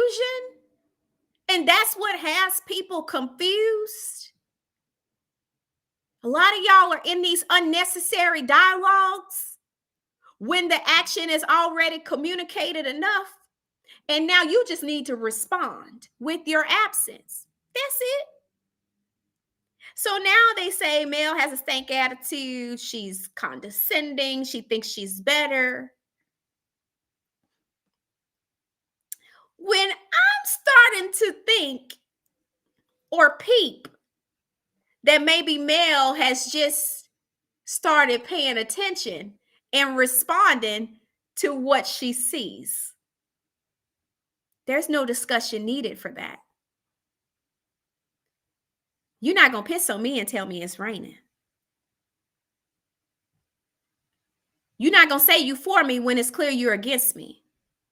You're not going to say you my friend when it's clear you're not. You're not going to say you have my best interest at heart when it's clear your interests are otherwhere or elsewhere. Just saying. The math not mathing.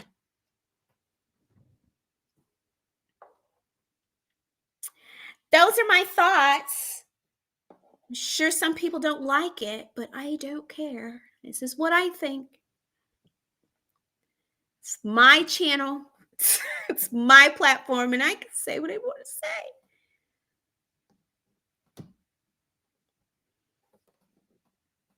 And I think it's easy to want people to be the bigger person. Maria, I hear you.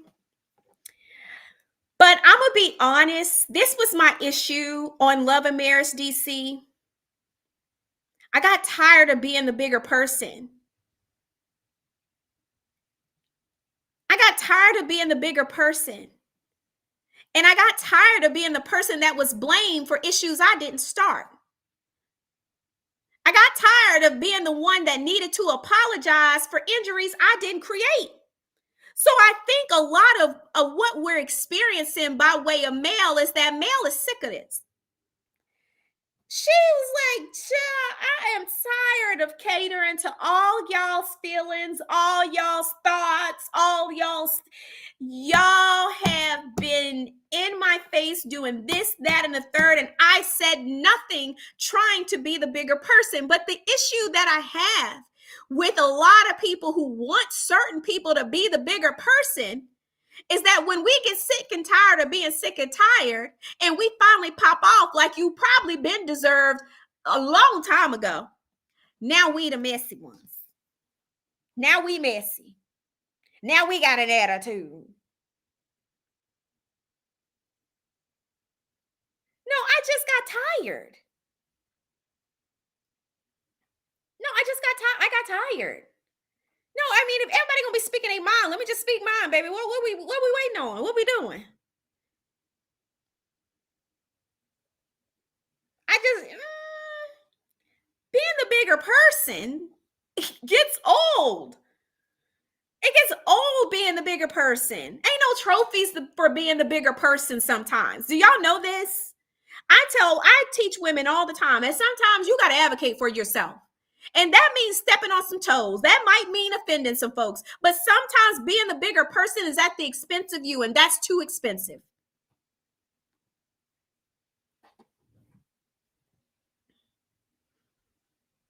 It's too expensive. I'm gonna keep it a buck. I'm gonna keep it a buck. I believe a lot of her actually moving forward with filing against her ex was because she got tired of being the bigger person. See, I can extend a lot of grace for a lot of people. But when you're being the bigger person comes at the expense of your peace, comes at the expense of your self-respect, comes at the expense of your reputation, it's too expensive. And I think at this point, I believe that Mel has figured out that being the bigger person is too expensive. And Brittany, I always say, baby, I am 5'1.5" on a good day. Baby, I can never be the bigger person. But I have played the bigger person. I have. I have played the bigger person time and time again. And it was always at the expense of myself. I didn't feel better after being the bigger person.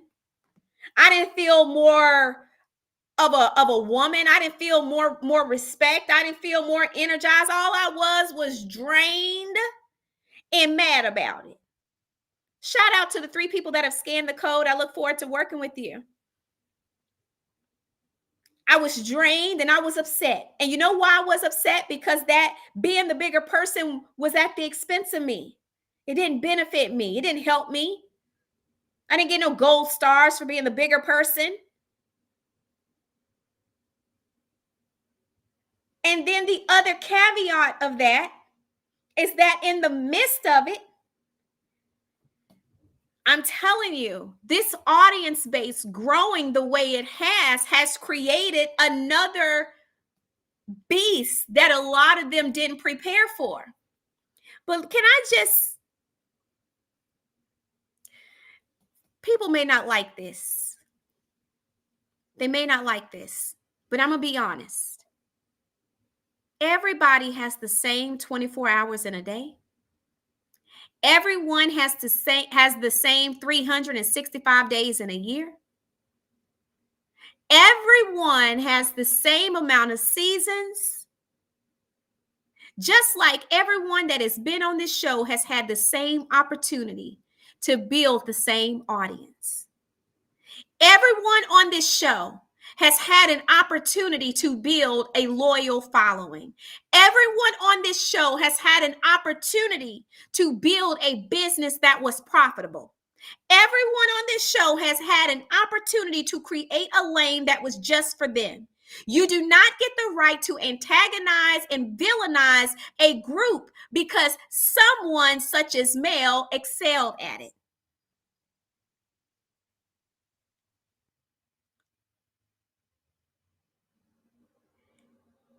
It's the truth.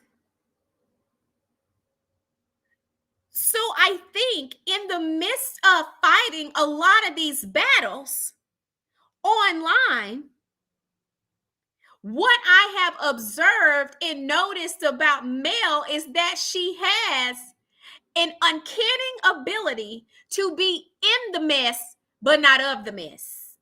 Or let me reverse it. She has an ability to be of the mess, but not in the mess. And if she's in the mess, she's not of the mess because she knows how to work. Y'all know the Snow White and the dwarfs.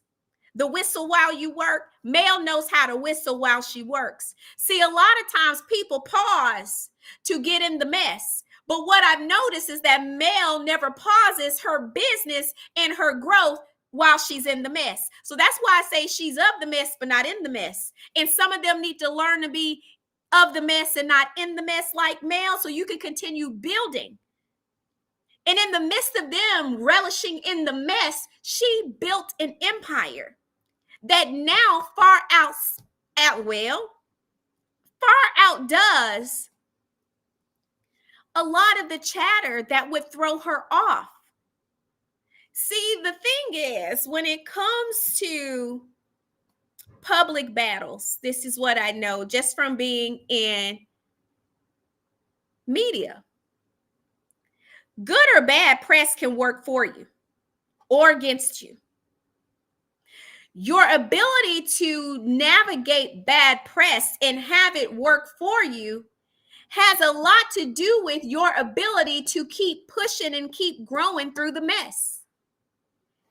A lot of times people can identify with your humanity even if what you're going through is bad. I'm going to tell you who also is very good at this in the church world. Jamal Bryant.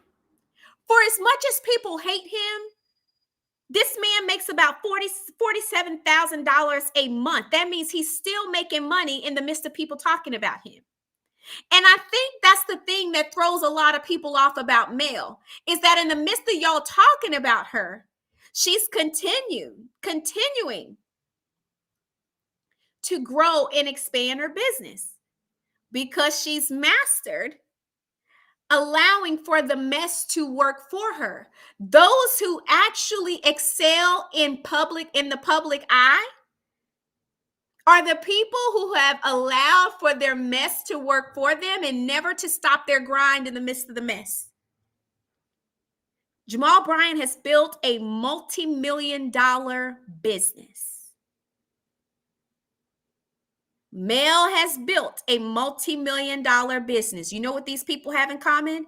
The ability to master movement in the mess. Baby, somebody need to write that down. I'm trying to help y'all today. I'm preaching better than what y'all amening. If you want to be successful in this life, you have to master movement in the mess. I'm learning to have thicker skin. I'm telling you. I'm learning to have thicker skin because your ability to move through the mess actually can create momentum. Baby, you can talk about me all you want to because talking about me makes people curious about me. And I can tell you one thing, baby, they come over here, they might actually fall in love with me. They might like me. They might like me. The problem is that I don't think everybody's done that. I don't think everybody's done that well. But you cannot villainize a person who has mastered how to do that. Someone asked me a question about Shanita, and I can appreciate the comfort that Shanita provides. What I will say about Shanita is that I think Shanita got too over-involved. I think it's okay to be passionate about your friends, but in a reality TV setting, that has to be navigated with care and strategy. And that's what I will say about that. That's what I will say about that. It's no different than Sunny. I don't think Sunny's all bad, but Sunny had to know that there would be backlash for how she entered the show. Much like Destiny, she cannot be naive and think that when you leave an audience with a bad and sour taste in your mouth, your strategy for entering the show has to be on point. Otherwise, your entry into the show is counterproductive. I don't care if you're getting a check or not. You have to set yourself up for success once this show is over. And I think the only person that has done that well is Mel. And I told y'all, I don't identify as a millimeter. I literally can respect Mel's hustle. And if anybody was paying attention, you would be taking notes.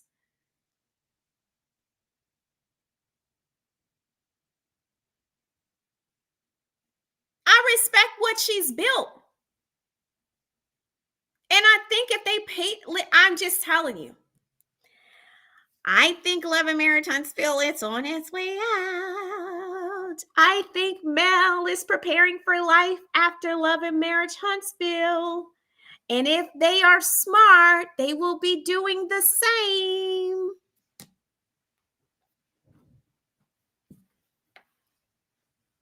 Because let me tell you what, Mel's gonna walk away from this show and Mel's gonna say, baby, Love and Marriage Huntsville don't owe me nothing because it did what it was supposed to do and I can leave. Oh, thank you so much. Shout out to my Cash Apps and my Super Chats. Let me put you up here. Thank you so much. Trust your heart, but use wisdom. Chestnut checkers. Some of y'all playing Uno. Other people playing chess.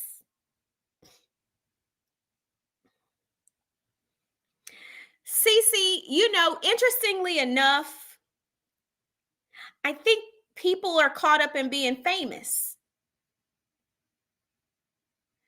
Baby, you can be famous, but are you handling your business? Fame is only as good as how well you work fame for you. When I did Queen Sheba's interview, can I tell y'all the truth? I got contacted by 3 different people.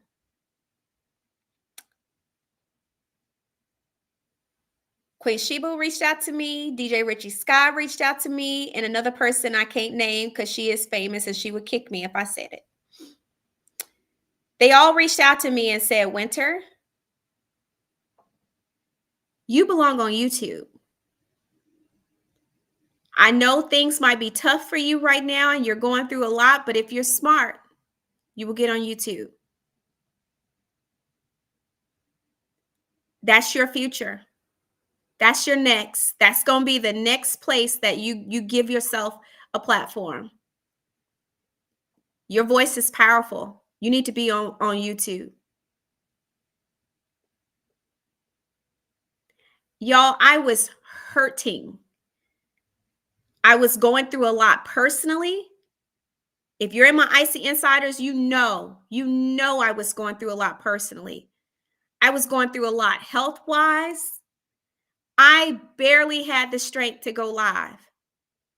And I'm telling you, I had to muster every ounce of wherewithal that I had to get on this internet and do these YouTube videos and lives. I didn't want to do it because I just didn't have it in me. Hands down, they probably all gave me some of the best advice.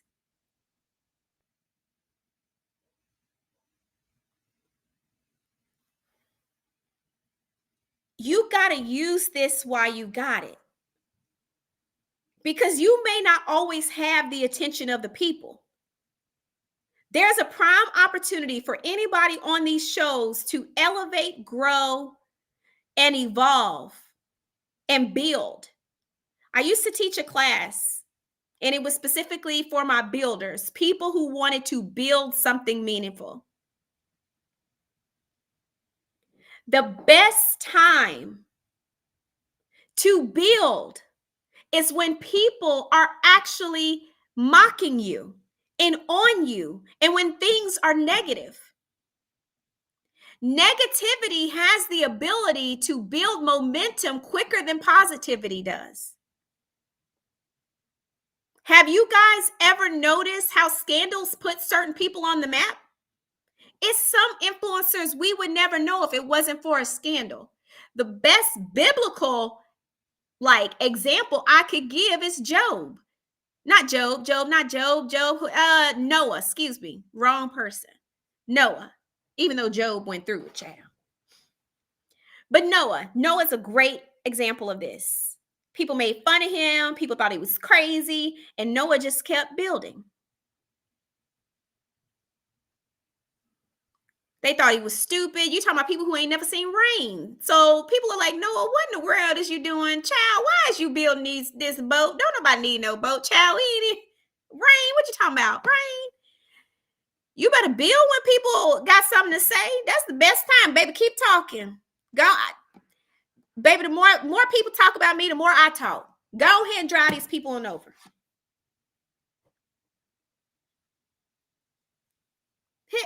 Please, please send them on. Help them, Lord, for they know not what they do. Because at the end of the day, you ain't doing nothing but helping me build. And sometimes we allow for ourselves to get caught up in the wrong things. While these people are running their mouth, talking about you, dragging you, you get so bent out of shape in defending yourself, which is what I see a lot of these stars do, when really you should be building. And what I'm mad about, if I had known what I knew now, baby, I would have been on YouTube season 1 of Love and Marriage DC. And every single god doggone time they had my name in their mouth, baby, I would have been on this Beyonce's internet going in. Because it ain't nothing that'll help drive people. There's some negativity. And then why are you dragging me, baby? You gonna drive these numbers up. That's the only thing I regret. That's the only thing I regret. But I think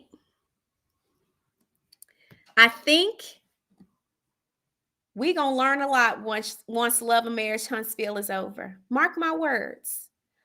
Once Love and Marriage Huntsville comes to a close, shout out to the 4th person that scanned the code. I'm excited to work with you. But I'm telling you now, we're going to learn a lot. When this show comes to an end, you watch. It's going to be a separation of the wheat from the tare. I'm telling you. Y'all know I'm churching now. I'm telling you, you're going to learn real quick who handled their business and who didn't.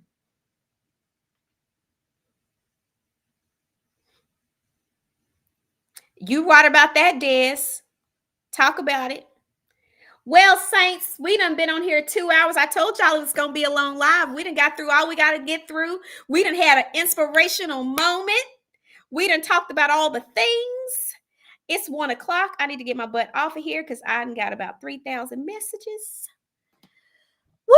Shout out to all my people that sent the cash apps and the super chats. I appreciate y'all for supporting the channel. My stars, my roses. Y'all done sent 39 roses on TikTok. Thank you so much, guys. These people done tried to flag me on TikTok, Saints. Oh my God, what'd I say? Did I say something I wasn't supposed to do? What I done said? What I need to... Shout out to number 5. Shout out to my people that have scanned the QR code. I look forward to working with you. I will say, for those that are interested in working with me, I do have Afterpay available. So whether you select the 12-week program or the one time, you're able to do Afterpay. And that's a good option for you guys that want to pace it out. But this has been a great live. I had a good time. Make sure you hit that like button and that subscribe button if you haven't subscribed already. I do hope you guys enjoy your Thanksgiving holiday. I'll probably be live one more time before I leave to go out of town myself. But I do love you guys. I appreciate you for supporting me and coming to hear my commentary and all my things, child. Oh, really, Brian? That's interesting. I don't know what causes splash. It could be people what. Child, I do got this thing telling me I got 2 restrictions. Bastards. Sorry, y'all. Who done gave me a restriction? Sap suckers. Anyhow, I appreciate y'all. I'll see you soon. Have a great evening. Y'all enjoy y'all's Monday. Lord, I can't talk. I don't talk too much now. I'm getting my tongue is twisted. All right, Saints, be sure to share this live with someone who may need to hear it or just would enjoy hearing it. Yeah, they haters. I'm like, child, no, they ain't got me too restricted. Anyway, neither here nor there. I love y'all. Have a good day. Bye now. Oh, shout out to my mods. Linda, thank you so much for being here. How could I not?